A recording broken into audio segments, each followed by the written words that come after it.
మన మెదడులో కోరుకోవడం కన్నా ఇష్టపడటం కోసం ఉన్న ప్రదేశ పరిమాణమే ఎక్కువ.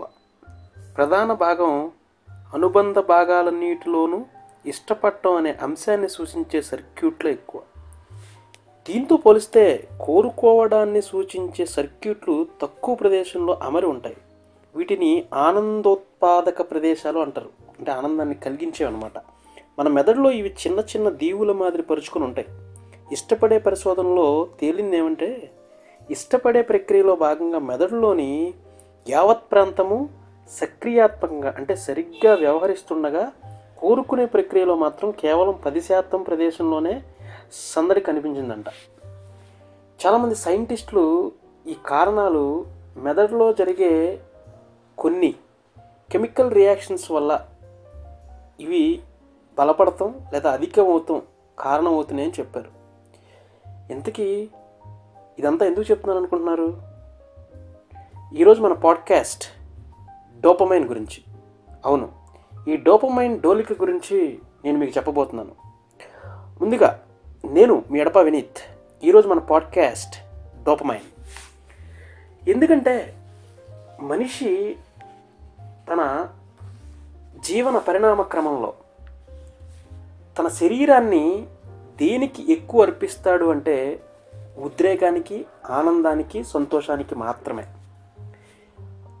మనిషి శరీరంలో జరిగే ఏదైతే ఈ కెమికల్ రియాక్షన్స్ ఉన్నాయో వాటి వల్ల కొన్ని అలవాట్లు వాటంతట అవే పుడతా ఉంటాయి. కానీ మనం చేసుకునే అలవాటుకి, మన బాడీలో జరిగే అలవాటుకి ఒక ప్రక్రియ ఉంటుంది. దాన్ని కెమికల్ రియాక్షన్ అంటాం. దానిలో కొన్ని కెమికల్స్ రిలీజ్ అవుతాయి. అలాంటి కెమికలే డోపమైన్. ఎక్కువ శాతం ఈ డోపమైన్ గురించి చాలామంది తెలుసుకుంటుంటారు. ఎందుకంటే ఒక దశలో నికోటిన్ పెరిగిన్ అనే డచ్ శాస్త్రవేత్త ఒక ప్రాణికి ప్రేరణ కలిగించే అంశాల మీద పరిశోధనలు చేస్తున్నాడు. ఉత్తర అమెరికా తీర ప్రాంతంలో సంచరించే పక్షుల మీద పరిశోధనలు చేపట్టాడు. వాటికి ఎరగా వేసిన చేపల ఆధారంగా వాటిని ఒక ప్రేరణాంశంగా అధ్యయనం చేశాడు. పెరిగిన్ ఆ తర్వాత నోబెల్ బహుమతి గెలుచుకున్నాడు అదే విషయం మీద. ఇవన్నీ ఎందుకు చెప్తున్నానంటే, డోపమైన్ అనేది ఎంత క్రియాశీలకంగా ఉంటుందో చెప్పడానికి మాత్రమే. ప్రాచీన మానవుడు అడవుల్లో, గడ్డి మైదానంలో సంచరించే రోజుల్లో అత్యధికంగా క్యాలరీలు, లవణాలు, చక్కెర, కొవ్వు అధికంగా ఉండే ఆహారం తినేవాడు కాదు. అది జీర్ణం కూడా అయ్యేది కాదేమో. క్రమేణా అదికి క్యాలరీలు ఉండే ఆహారానికి మనిషి విపరీతంగా అలవాటు పడ్డాడు. ఇలాంటి పరిశోధనలే ఇతర జంతువుల మీద కూడా పెరిగిన్ చేపట్టాడు. ప్రతి ప్రాణి మెదడు కూడా ఎలా ప్రవర్తించాలనే విషయంలో కంప్యూటర్ ప్రోగ్రాంలో ముందే నిర్దేశింపబడి ఉంటుందంట. ఏదైనా ఒక ఆసక్తికర విషయాన్ని గమనించగానే అది ఎగ్జాంపుల్ క్రిస్మస్ చెట్టులాగే జిగేల్మని కాంతిలింతుందంట. దీన్నే శాస్త్రజ్ఞులు అసాధారణ ప్రేరకం అంటూ ఉంటారు. మనుషులు కూడా ఇలాంటి ప్రవర్తనకు అతూతులు కాదేమో అనిపిస్తుంది. ఉదాహరణకి హోటళ్ళు, మిగతా చోట్ల దొరికే తినుబండారాలను, జంక్ ఫుడ్ లాంటివి చూస్తే మనుషులకి తక్షణం ప్రతిస్పందించడమే దీనికి ఉదాహరణ నా దృష్టిలో. ఎందుకంటే ఇవాల్టి రోజున అధిక క్యాలరీల ఆహారం కోసం వెంపర్లాడటం మనిషికి పరిపాటి అయిపోయింది. అది మనకు ఆరోగ్యకరం ఏమాత్రం కాదని తెలిసినా దాని వెంట పడుతూనే ఉంటాం. మన పాత రాతి యుగం ఆహారపు అలవాట్లు మనిషి మెదడుల్లో ఉన్న ప్రోగ్రామ్ చేయబడినట్లుగా స్థిరపడిపోయాయి. వాటిని మనం మార్చుకోవాలి అని అనుకుంటున్నాం కానీ మార్చుకోలేకపోతున్నాం. కారణం ఏంటో చూద్దాం.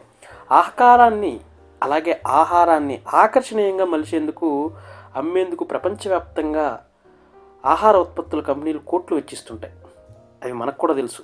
నోట్లో పడగానే ఒక ఆహార పదార్థం ఎలా రుచి కలిగిస్తుంది అనే దాని మీద విపరీత పరిశోధనలు చేసి వినియోగదారులను ఆకర్షించడానికి ప్రయత్నం చేస్తున్నాయి కంపెనీలు.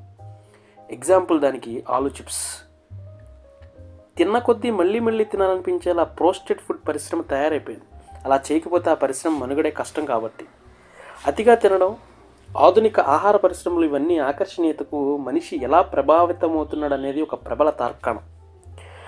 స్టీఫెన్ గ్వినెట్ అనే న్యూరో శాస్త్రవేత్త అన్నట్టుగా మన ఉదరాన్ని మనమే ఉదరగొట్టేసి ఊబకాయం వైపు నడుస్తున్నాం. అవును, ఎందుకంటే బ్రహ్మానంద స్థితిని బ్రహ్మాండంగా అన్వేషిస్తున్నాం అనేది నా యొక్క భావన. మనం ఒకసారి మన చుట్టూ గమనిస్తే అద్దాల బీరువాల్లోంచి దుస్తులు మార్కెటింగ్కి ఎలా వెళ్తాయో, వయ్యారాలు వలకబోసే ముద్దుగుమ్మల బొమ్మలు సోషల్ మాధ్యమాల్లో క్షణాల మీద వచ్చిపడే లైక్లు, ఇతరితర అశ్లీలకర సైట్లు, వీటన్నిటినీ లక్ష్యం ఒకటే: ప్రతిదాన్ని ఆకర్షణీయంగా మలచడం, లేని అందాన్ని ఆపాదించే చూపరులు లేదా వినియోగదారులని మభ్యపెట్టో ప్రలోభపెట్టో తన వశం చేసుకోవడం. ప్రమోదం పేరుతో ప్రలోభమే కానీ ఏమీ ఉపయోగం ఉండదు.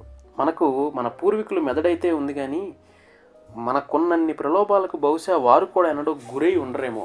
మేబీ జీన్స్ ప్రకారం వచ్చినా ప్రకృతి కాలం ప్రకారం మనం ప్రవర్తించాలి కాబట్టి.